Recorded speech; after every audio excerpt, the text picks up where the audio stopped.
আসসালামু আলাইকুম রহমতুল্লাহি ওবরাকাতুহু। সম্মানিত প্রিয় দর্শক, আজকে আমরা জানবো কারিন জিন সম্পর্কে। জিনের অনেক প্রকারভেদ রয়েছে, জিন জাতি অনেক প্রকারের হয়, কিন্তু আমরা জানি সাধারণত দুইটা জিন, একটা হচ্ছে খারাপ প্রকৃতির আর একটা হচ্ছে ভালো প্রকৃতির।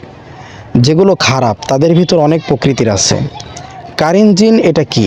এটা প্রত্যেকটা মানুষের সঙ্গে থাকে, মানুষকে ধোঁকা দেওয়ার চেষ্টা করে, মানুষকে খারাপ কাজের দিকে উৎসাহিত করে। দুনিয়ার যত অশ্লীল কাজ কুকর্ম আছে সমস্ত খারাপ দিকে এই কারিন জিন মানুষকে প্রবাহিত করার চেষ্টা করে। তাদেরকে ওই খারাপ জিনটা কি করে?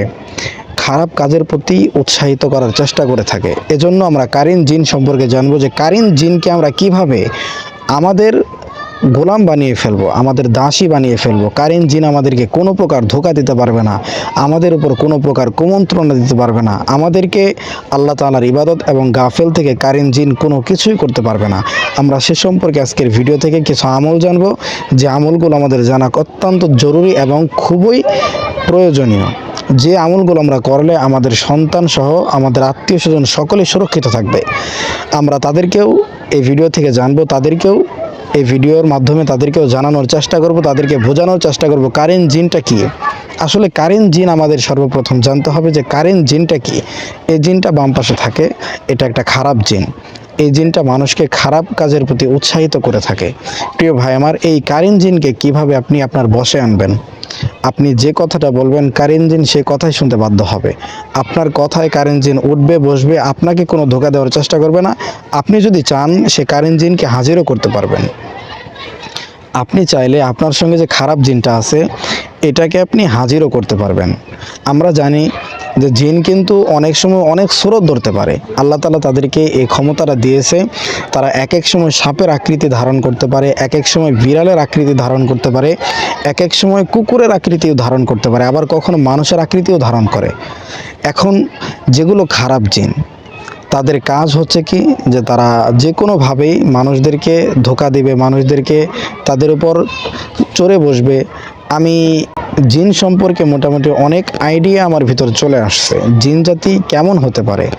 যেগুলো ভালো জিন তারা তো আলহামদুলিল্লাহ তারা মানুষের উপকারে আসে, তারা মানুষের কাজে আসে, ভালো কাজে তাদের সাহায্য পাওয়া যায়।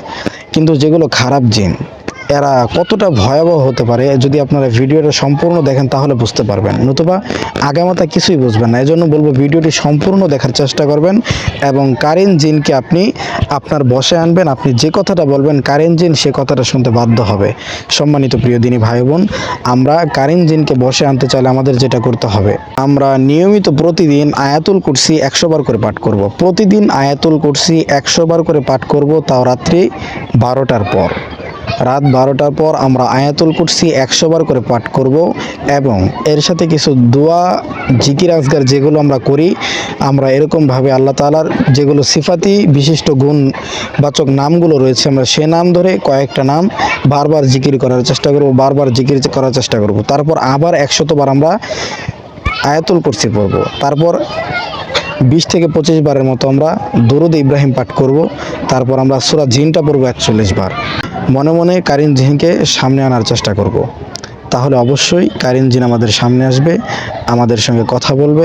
আমরা যদি চাই তখন জিনকে আমাদের কন্ট্রোলে আনতে পারবো, এই জিনকে আমরা আমাদের বশে আনতে পারবো।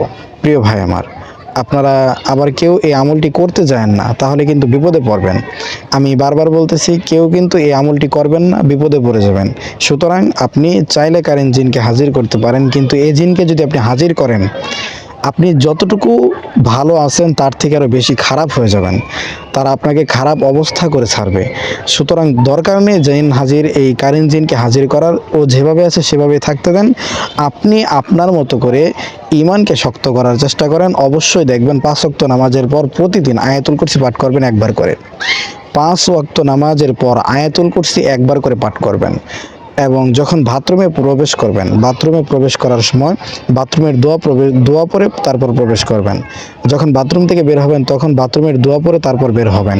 দেখবেন আপনি যে আমলগুলো রয়েছে সুন্নাহ রাসূল সাল্লাল্লাহু আলাইহি সাল্লামের দৈনন্দিন জীবনের প্রতিদিন যে সুন্নতগুলো আছিল, এগুলো যদি আপনি ঠিকঠাক মতো করতে পারেন, তাহলে কারেন্ট জিন আপনার পরিপূর্ণ বশে চলে আসবে। সে আপনার বাধ্যতা হয়ে যাবে, আপনি যা বলবেন সে তাই করতে বাধ্য হবে। অর্থাৎ আপনি তো তাকে দেখতে পারবেন না, কিন্তু আপনি যেইটা করতে চাবেন, ভালো কাজের প্রতি আপনার যে আগ্রহটা হবে, আপনার সে আগ্রহকে খারাপে পরিণত করার কারেন্ট জিনের কোনো শক্তি থাকবে না। সে আপনাকে কোনো প্রকার ধোঁকা দিতে পারবে না। এজন্য কারেন্ট জিন থেকে আমরা একটু বেশি বেশি নিজেকে বাঁচানোর চেষ্টা করব। যদি ভিডিওটি ভালো লেগে থাকে তাহলে অবশ্যই আমাদের চ্যানেলের সঙ্গে যুক্ত হয়ে যাবেন।